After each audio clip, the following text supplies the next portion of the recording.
Central Oregon Daily in focus tonight. A first of its kind move for the Ben Lapine School District, the hiring of an employee whose sole job is to try and get families to stop driving their kids to school. Instead, getting those students walking, biking, scootering, or even taking the bus. Genevieve met with with the new, active transportation coordinator.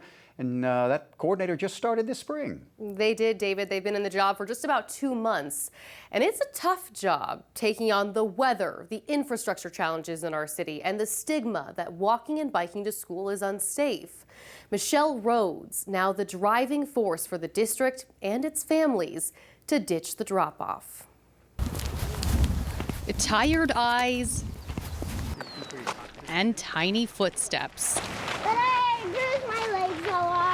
As a small pack of Bear Creek students make their way to school beneath the rising sun. How old are you, Jubilee?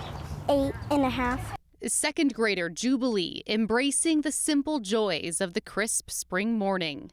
I just like the way my scooter is when I'm in the wind. This is a normal part of Jubilee's routine.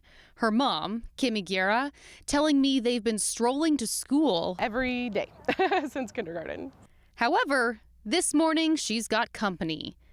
It's the May Walk and Roll event, one of 4 annually, hosted both by nonprofit Commute Options, which tries to expand transportation options for Central Oregonians, and the Ben Lapine School District's new active transportation coordinator, Michelle Rhodes. This is a brand new position with Ben Lapine Schools. It is grant funded by ODOT, specifically a Safe Routes to School grant. She started the role mid-March, with the top short-term priority being get the word out and just create a spark of interest and encouragement with our students, families, community, and schools to give walking and rolling a try. The road ahead for Rhodes is tough.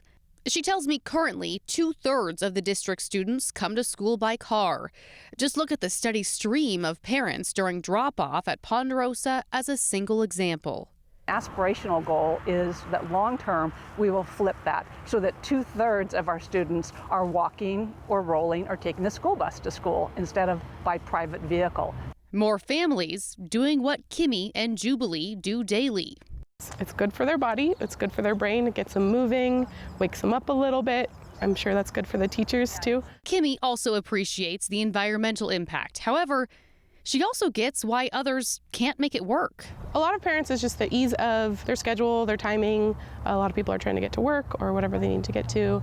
We live in a time where in many families, both parents have to work. They've got their own deadlines to meet and can't afford for a leisurely walk to school like they could have in decades past.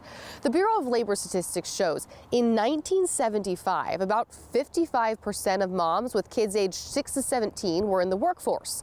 By 2024, that number jumped to almost 80% of working moms with school-aged kids.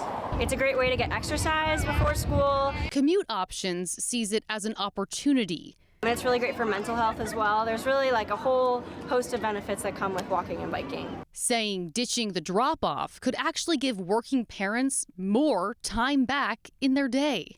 It's a great way to save some time for adults at home. They don't have to spend time driving their students to and from school.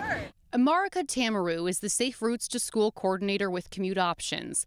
The organization has been navigating this path for years. Their work aims to educate kids on pedestrian and bike safety while also helping families figure out a way to make these alternative modes of transportation work for them, like they did earlier this month during their bike night. The biggest barrier that we experience in schools is the perception that it's not safe to walk and bike when it really can be done safely, especially if you're in a group. The American Academy of Pediatrics also supports group walking as the ideal and notes kids should not walk alone to school until they're at least 10 years old.